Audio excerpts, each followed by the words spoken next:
الحمد لله رب العالمين والصلاة والسلام على سيد الأنبياء والمرسلين وعلى آله وأصحابه أجمعين وعلى من أحبهم وتبعهم بإحسان إلى يوم الدين أما بعد.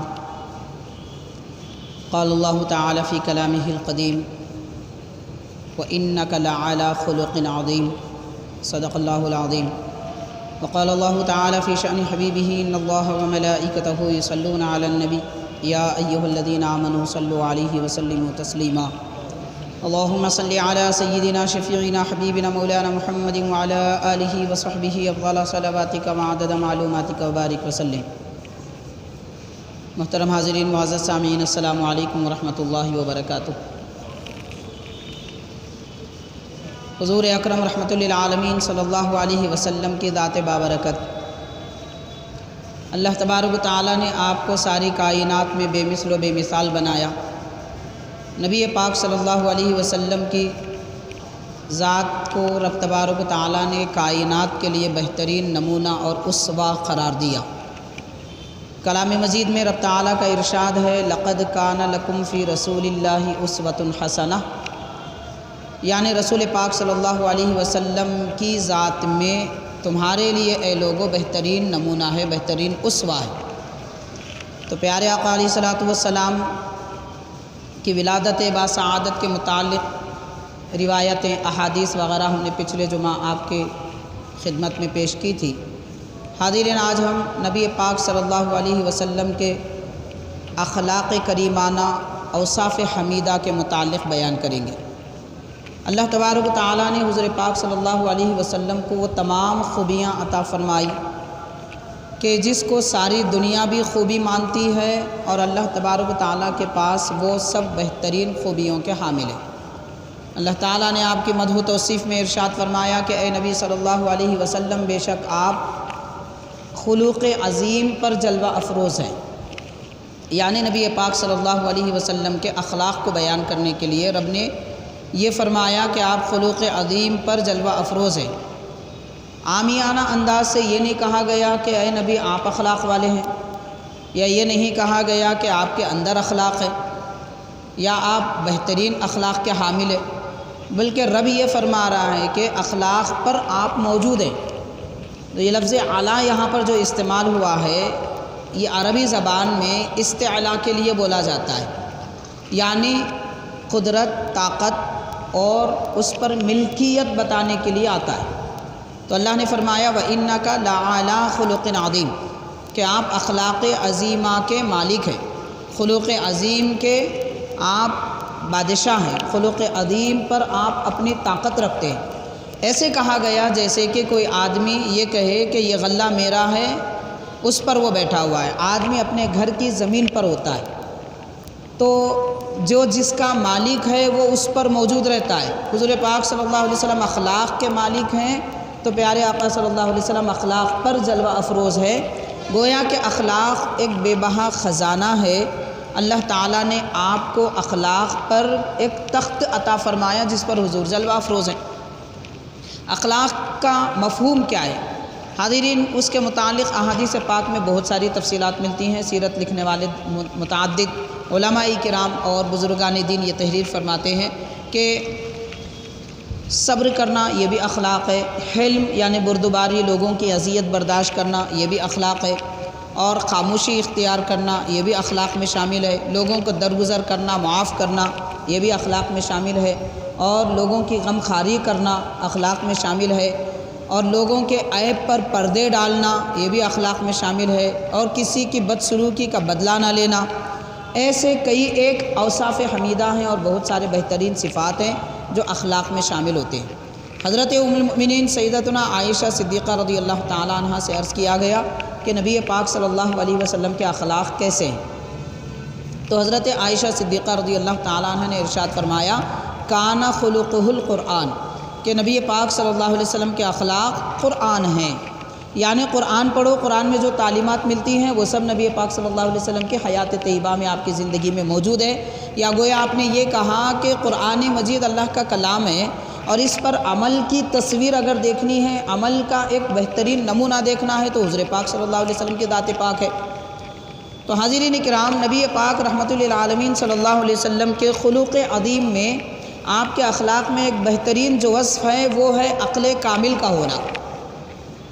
کسی کے پاس عقل مکمل ہو، بہترین عقل والا آدمی ہونا، یہ بھی بہترین اخلاق کی دلالت کرتا ہے۔ اسی لیے آپ دیکھیے کہ دنیا میں بے شمار بادشاہ آئے، بڑے بڑے پیشوا آئے، بڑے بڑے لیڈر آئے، اور دانشور، سمجھدار، عقلمند آئے۔ دنیا جن کو بڑے دانشور، عقلمند سمجھتی ہے، ایسے سارے دنیا کے دانشوروں نے حضور پاک صلی اللہ علیہ وسلم کی عقلمندی، دانشوری کی تعریف کی ہے۔ آپ غور کریں، میں ایک دو مثالیں آپ کو دوں گا پیارے آقا صلی اللہ علیہ وسلم کی عقل کی بلندی کیا ہے۔ حاضرین، حضور اکرم صلی اللہ علیہ وسلم کے متعلق باضابطہ حدیث پاک میں آتا ہے کہ اللہ تبارک و تعالیٰ نے عقل پیدا فرمایا، عقل کو اللہ تعالیٰ نے پیدا فرمایا، اور عقل کے تقریباً 100 حصے فرمائے۔ 100 میں سے 99 حصے اللہ کے نبی کو عطا فرمائے گئے، اور صرف ایک حصہ ساری دنیا کے ایمان والوں میں تقسیم ہوا۔ تو اب غور کیا جائے کہ ساری دنیا کے لوگوں کی عقل ایک حصہ ہے، 99 حصے بڑھ کر حضور پاک کی عقل سلیمہ ہے۔ یہ ہمارے آقا صلی اللہ علیہ وسلم کی عظمت و شان ہے۔ عقل کی مثالیں اگر ہمیں سمجھنا ہے تو عقلمند آدمی کرتا کیا ہے؟ عقلمند آدمی یہ کرتا ہے کہ لوگوں کے درمیان اختلاف نہ ہو۔ عقلمند آدمی کا کام یہ ہوتا ہے کہ لوگوں کو جوڑ کے رکھے۔ عقلمند آدمی دنیا میں انتشار فساد نہیں چاہتا، بلکہ سکون، امن، سلامتی چاہتا ہے۔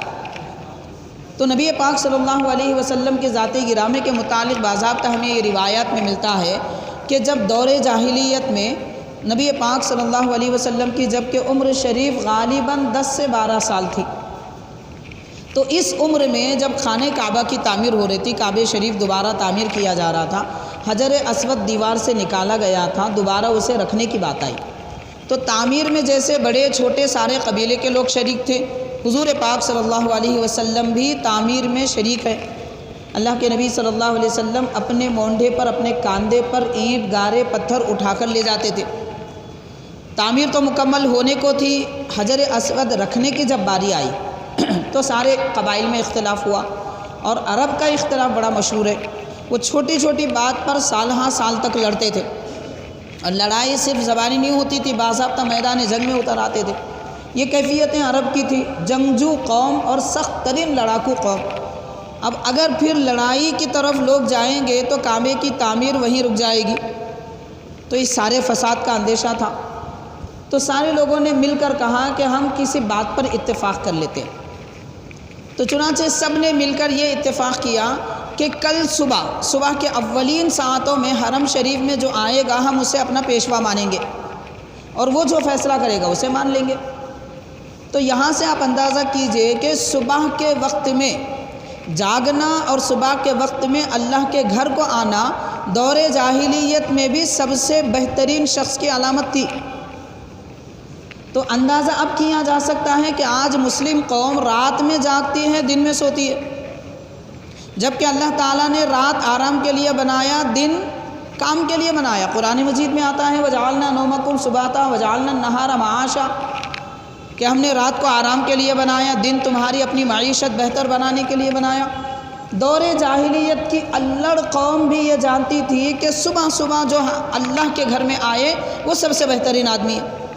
تو حاضرین غور کیجئے، آج مسلمان سب سے اچھا اگر بننا چاہتا ہے تو نماز فجر اللہ کے گھر میں ادا کرے، سب سے اچھی قوم ہو جائے گی۔ آج ہماری قوم سب سے بدتر ہے دنیا میں لوگوں کے، اور سارے جہاں کے دشمنان دین کے ٹھوکر میں۔ اس کی بنیادی وجہ یہی ہے کہ ہم نے نماز فجر چھوڑ دی ہے، صبح جاگنا چھوڑ دیا ہے، رات میں جاگنا اور دن میں آرام کرنا ہماری فطرت بن چکی ہے۔ خیر، نبی پاک صلی اللہ علیہ وسلم جب یہ فیصلے کو سماعت فرماتے ہیں، اگلے دن جب دیکھا گیا قبیلے کے لوگ یہ سمجھ کر آئے کہ میں پہلے ہوں، لیکن ہر پہلے آنے والے نے دیکھا وہ نبی پاک صلی اللہ علیہ وسلم کی ذات پاک ہے، تو سب نے کہا کہ ہاں یہ اللہ کے محبوب ہیں، یہ جو فیصلہ کریں گے ہم قبول کریں گے۔ حاضرین، اب یہ اس واقعے سے، سیرت پاک کے اس پہلو سے ایک اور سبق بھی ہمیں ملتا ہے، قوم کتنی جاہل بھی کیوں نہ ہو، لیکن وہ سچائی کو ماننے والے اور حق والے کو حق ادا کرنے والی ہوگی تو ترقی کرے گی۔ دور جاہلیت میں دیکھیے کہ انہوں نے پانسا بدلنے کی کوشش نہیں کی، سب نے مل کر یہ اتفاق نہیں کیا کہ نہیں ہم پہلے آئے، کسی ایک کو کہہ دیں گے یہ تو ابھی بچے ہیں، سب مل کے اگر کہہ دیں گے کہ یہ نہیں آئے ہم آئے تو بات وہی طے پائے گی۔ لیکن ہر آنے والا اقرار کر رہا تھا، پتہ چلا کہ جہالت کے باوجود بھی صداقت کا اقرار کرنا یہ دراصل شریف لوگوں کی علامت ہے۔ تو بہرحال حضور پاک صلی اللہ علیہ وسلم کے پہلے تشریف لانے کو ان لوگوں نے مان لیا۔ اللہ کے نبی صلی اللہ علیہ وسلم نے فیصلہ فرمایا۔ اب سرکار کی عقل کی بلندی دیکھیے، اللہ تعالیٰ نے کامل عقل عطا فرمایا۔ کیسے کامل عقل ہے نبی پاک صلی اللہ علیہ وسلم کی؟ حضور نے ارشاد فرمایا کہ اگر کسی ایک قبیلے یا 4 قبیلوں کو یہ کام دیا جائے، باقی سارے قبیلے والے لوگ ناراض ہو جائیں گے کہ ہمارے قبیلے کو یہ کام نہیں ملا، اس لیے نبی پاک صلی اللہ علیہ وسلم نے سارے قبائل جمع ہونے کے بعد فرمایا ہر قبیلے کا سردار میرے پاس آئے۔ چنانچہ سارے قبیلوں کے لوگ ایک جمع ہوئے۔ اللہ کے نبی نے اپنی چادر زمین پر بچھائی، اپنی چادر زمین پر بچھائی، حجر اسود جس جگہ رکھا ہوا تھا اسے اٹھا کر حضور نے چادر میں رکھا اور فرمایا کہ ہر قبیلے کا سردار چادر پکڑے اور اٹھائے۔ سارے لوگ مل کر چادر اٹھائیں اور کعبے کے جس جگہ دیوار پر رکھنا تھا وہاں جب لایا گیا تو سرکار نے حجر اسود کو اس جگہ پر رکھا۔ تو حاضرین، یہاں سے اس بات کا بھی ہمیں پتہ چلا کہ حضور پاک صلی اللہ علیہ وسلم کی عقل کامل کا یہ فیض ہے کہ پھر زمانے تک جھگڑے جو پیدا ہونے والے تھے اس کو حضور نے آسان طریقے سے مٹا دیا۔ تو یہ عقل ایمان والوں کے اندر ہونی چاہیے۔ مسائل اگر سلجھتے ہیں تو انہیں الجھانا نہیں چاہیے، سلجھانا چاہیے۔ حالات کو نارمل بنانے کی کوشش کی جائے، اس میں آگ ڈال کے اور بھڑکانے کی کوشش نہ کی جائے۔ یہ ایمان والوں کا تقاضا ہے، ایمان یہی چاہتا ہے ایمان والوں سے۔ حضور پاک صلی اللہ علیہ وسلم کے بہترین اخلاق قرآن کہتا ہے وَإِنَّكَ لَعَلَىٰ خُلُقٍ عَظِيمٍ، کہ نبی صلی اللہ علیہ وسلم آپ بہترین اخلاق پر فائز ہیں۔ تو یہ سب اخلاق میں عقل کامل بھی ہوتی ہے۔ حاضرین، اس کے ساتھ اخلاق میں شرم و حیا بھی بڑا زیور ہے۔ حیا اور شرم ایک بہترین دولت ہے۔ حضور پاک صلی اللہ علیہ وسلم نے فرمایا مومن کو نصیحت کی ضرورت ہی نہیں ہے کہ وہ شرم کرے، یعنی جس کے دل میں ایمان ہے وہ باحیا ہوتا ہے، اسے سمجھانے کی ضرورت ہی نہیں ہے کہ حیا کے کام کرو۔ جس کے دل میں ایمان کمزور ہے اسی سے بے حیائی کے کام ہوتے ہیں۔ تو حاضرین کرام، نبی پاک صلی اللہ علیہ وسلم جب خانہ کعبہ کی تعمیر کے وقت میں پتھر وغیرہ اٹھا رہے تھے، اس درمیان میں روایات میں آتا ہے کہ حضور پاک صلی اللہ علیہ وسلم کے پاس ایک چادر تھی، وہ چادر آپ نے اپنے گلے سے باندھ رکھی تھی۔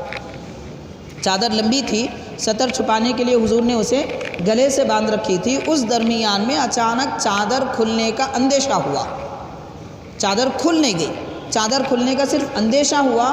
ادھر کھلنے کا اندیشہ ہی ہوا تھا کہ سرکار بے ہوش ہو گئے، لیکن ساتھ میں حدیث پاک میں آتا ہے کہ حضرت جبریل کو رب نے روانہ فرمایا اور وہ چادر کی گرہ حضرت جبریل نے باندھ دی۔ چادر نہیں کھلی، لیکن صرف اندیشے کی بنیاد پر حضور پاک صلی اللہ علیہ وسلم اس کم عمری میں حیا کا یہ عالم ہے کہ بے ہوش ہو جاتے ہیں کہ کہیں میرا سطر نہ کھل جائے۔ غور کیجئے کہ اگر با اخلاق آدمی ہے، عقل مند آدمی ہے، وہ اپنا بدن کبھی کسی پہ ظاہر نہیں کرتا۔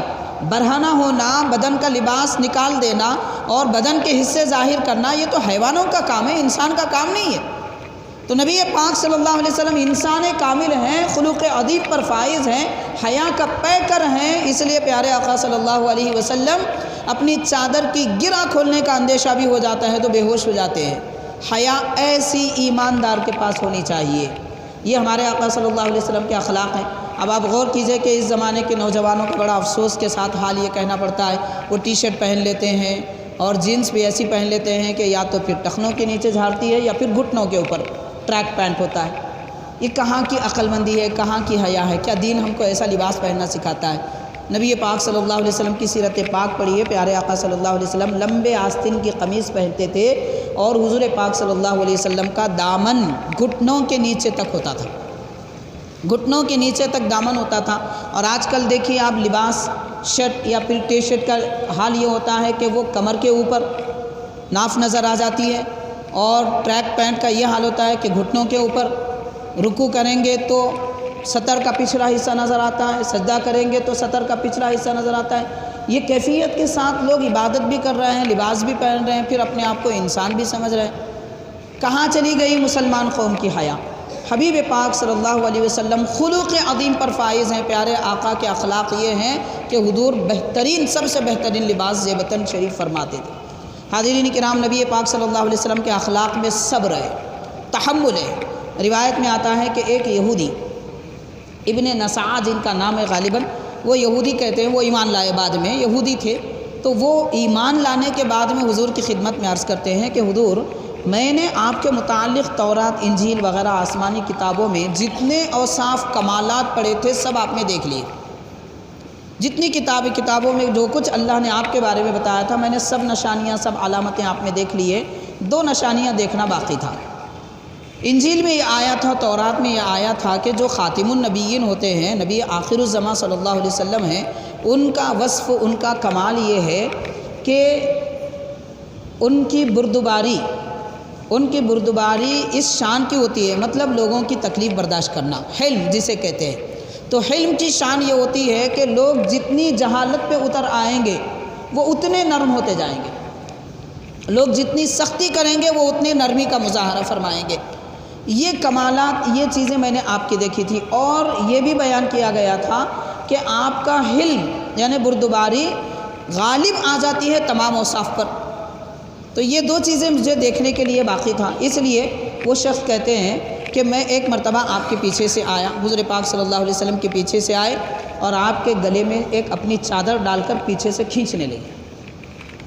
حضور پاک صلی اللہ علیہ وسلم کا چہرے کا رنگ متغیر ہو گیا، حلق دبنے لگا۔ تو پیارے آقا صلی اللہ علیہ وسلم سے وہ شخص کہنے لگا کہ آپ جو مجھے مال دینا ہے وہ دیتے کیوں نہیں؟ معاملہ کیا تھا دراصل آپ یہ بھی دیکھیے، یہ جان بوجھ کر انہوں نے کیا تھا ایسا۔ معاملہ کیا تھا دراصل، ایک کہتے ہیں یہ جو خرید و فروخت ہے، خرید و فروخت کی بنیادی 4 قسمیں ہیں، ان میں سے ایک ہے بیع سلم۔ بیع سلم کا مطلب کیا ہوتا ہے؟ جیسے آج کل بھی ہوتا ہے کہ پہلے پیسے دیے جاتے ہیں اور بعد میں چیز خریدی جاتی ہے۔ جیسے آن لائن آرڈر میں عام طور پر یہ ہوتا ہے کہ آن لائن پہلے بل پے کی جاتی ہے، اس کے بعد چیز آتی ہے، اس کو بیع سلم کہتے ہیں۔ جو چیز ہونا ہے اس کا تعین کر دیا جائے، پہلے پیسے دے دیے جائے۔ یہ باضابطہ حدیث پاک میں ملتا ہی، یہ بیع باضابطہ ہمیں حدیث میں ملتی ہے کہ اس طرح بھی خرید و فروخت کر سکتے ہیں۔ بہرحال حضور پاک صلی اللہ علیہ وسلم سے اس شخص نے بیع سلم کیا تھا، قیمت دے دی تھی اور کچھ مال خریدنا تھا، اور چند دن کا وقت دیا گیا تھا۔ 2 دن پہلے جو وقت متعین تھا اس سے 2 دن پہلے آ کر یہ زبردستی کرنے لگے اور آپ کے گلے میں چادر ڈال کر کھینچنے لگے اور کہنے لگے کہ آپ جو مجھے مال دینا ہے وہ دیتے کیوں نہیں؟ اور نعوذ باللہ اس کے ساتھ یہ بد کلامی، بدتمیزی بھی کرنے لگے کہ نعوذ باللہ آپ کا خاندان ایسا ہے، آپ کے والد بھی ایسے ہیں، آپ کے دادا بھی ایسے ہیں۔ یہ دیکھ کر حضرت عمر رضی اللہ تعالیٰ عنہ فوراً لپکتے ہیں اور اسے مارنا چاہتے ہیں۔ تو حضرت فاروق اعظم سے حضور نے فرمایا کہ اے عمر، خاموشی اختیار کرو، نرمی اختیار کرو، اور اس کے بعد فرماتے ہیں عمر تمہیں تو یہ چاہیے تھا کہ میں جو چیز اسے دینا ہے وہ دینے کے لیے مجھے کہتے، اور تمہیں تو یہ چاہیے تھا کہ اس آدمی کے ساتھ نرمی کا برتاؤ کرتے اور معافی طلب کرتے۔ یہ فرما رہے ہیں اللہ کے نبی صلی اللہ علیہ وسلم، جب کہ دینے کا وقت ابھی متعین ہے، وہ وقت آیا نہیں ہے اور یہ زبردستی کا معاملہ کیا جا رہا ہے، لیکن حضور یہ پاک صلی اللہ علیہ وسلم کا تحمل ہے کہ بڑھتا جا رہا ہے۔ یعنی اکسانے پر، بھڑکانے پر جیسے لوگوں کا غصہ بڑھتا ہے، پیارے آقا صلی اللہ علیہ وسلم کا حلم، نرمی، بردباری بڑھتی ہے۔ جو جتنا زیادہ بدتمیزی کرتا ہے سرکار اتنا اس پہ کرم فرماتے ہیں۔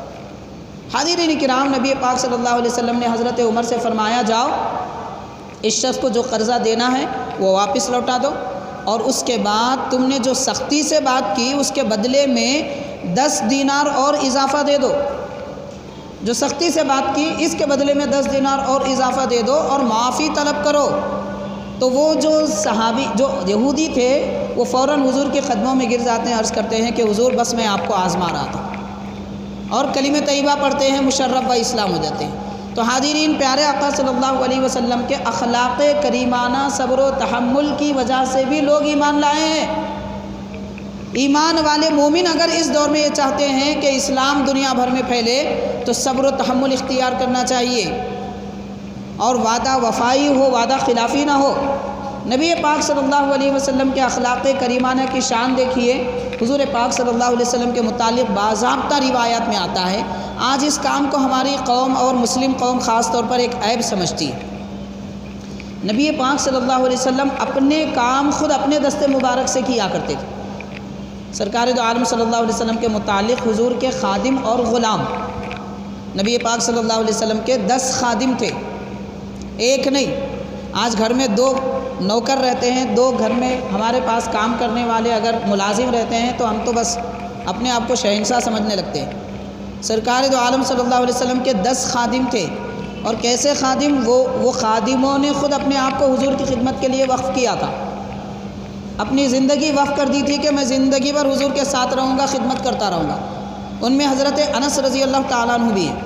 تو 10 خادموں کا کہنا ہے کہ حضور نے کبھی ہمیں کسی بات کا حکم دیا ہی نہیں، ہم انتظار میں رہتے حضور کچھ فرمائیں، لیکن سرکار نے کبھی کسی بات کا حکم نہیں دیا، نہ کبھی فرمایا پانی پلاؤ، نہ کبھی فرمایا یہ کرو، نہ کبھی فرمایا۔ حتیٰ کہ پیارے آقا صلی اللہ علیہ وسلم اپنے جوتے اپنے ہاتھوں سے سی لیا کرتے تھے، جوتے مبارک حضور اپنے ہاتھوں سے سی لیا کرتے تھے، مگر کسی خادم کو نہیں دیتے تھے۔